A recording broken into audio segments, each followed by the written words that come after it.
रात के सन्नाटे में जब हवाएं भी थम जाती हैं, तब कुछ ऐसी शक्तियां जागती हैं जिन्हें हम देखना नहीं चाहते। यहाँ एक रोंगटे खड़े कर देने वाली कहानी है। कहानी तीसरा मुसाफिर। रोहन और कबीर अपनी कार से दिल्ली से लौट रहे थे। रात के करीब 2 बज रहे थे और हाईवे पूरी तरह सुनसान था।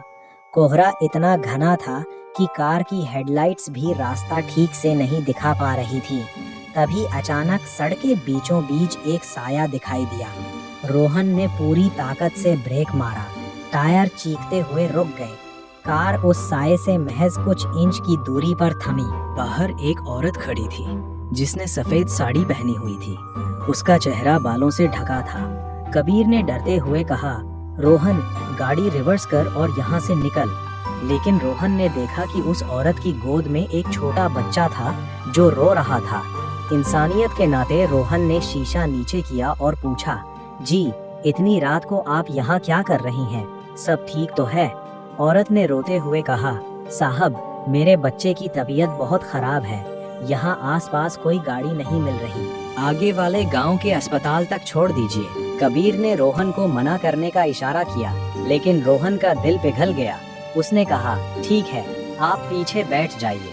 औरत चुपचाप पीछे की सीट पर बैठ गई। गाड़ी फिर से चल पड़ी। कार के अंदर अचानक एक अजीब सी ठंडक बढ़ गई थी, इतनी कि दोनों दोस्तों के मुंह से भाप निकलने लगी।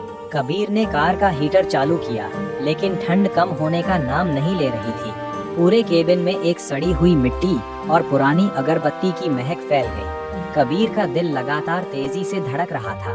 उसने माहौल को हल्का करने के लिए पीछे मुड़कर देखना चाहा, लेकिन रोहन ने फुसफुसाते हुए कहा, कबीर, पीछे मत देखना।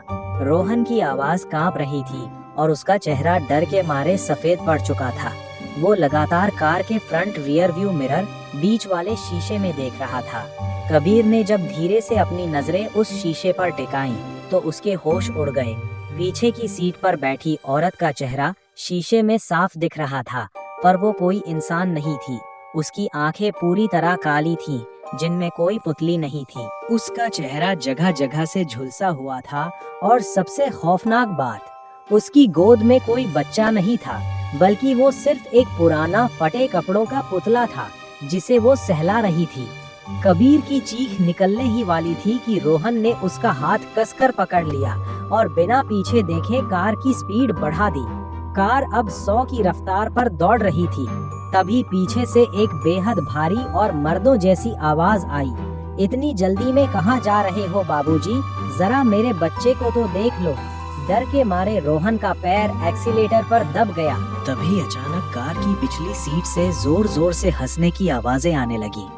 वो हंसी इतनी भयानक थी कि दोनों के कान फटने लगे। कबीर ने हिम्मत करके साइड मिरर में देखा।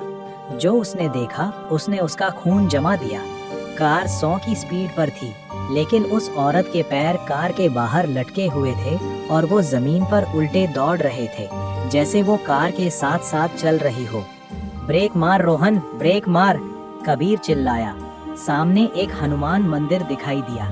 रोहन ने जोर से ब्रेक मारा और कार सीधे मंदिर के गेट के सामने जाकर रुकी। जैसे ही कार रुकी, एक जोरदार चीख के साथ कार का पिछला शीशा चकनाचूर हो गया। दोनों दोस्त तुरंत कार से बाहर कूदे और भागकर मंदिर के प्रांगण में आ गए। जब उन्होंने पीछे मुड़कर देखा, तो कार पूरी तरह खाली थी। न वो औरत थी, न वो पुतला।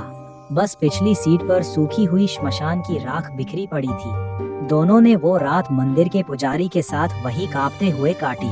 सुबह होने पर पुजारी ने बताया, सालों पहले इसी हाईवे पर एक औरत और उसके बच्चे का एक्सीडेंट हुआ था। तब से जो भी उन्हें रात में लिफ्ट देता है, वो कभी अपनी मंजिल तक नहीं पहुंच पाता। तुम दोनों खुशकिस्मत हो जो सही सलामत यहाँ पहुंच गए। क्या इस कहानी ने आपकी रातों की नींद उड़ाने के लिए काफी है?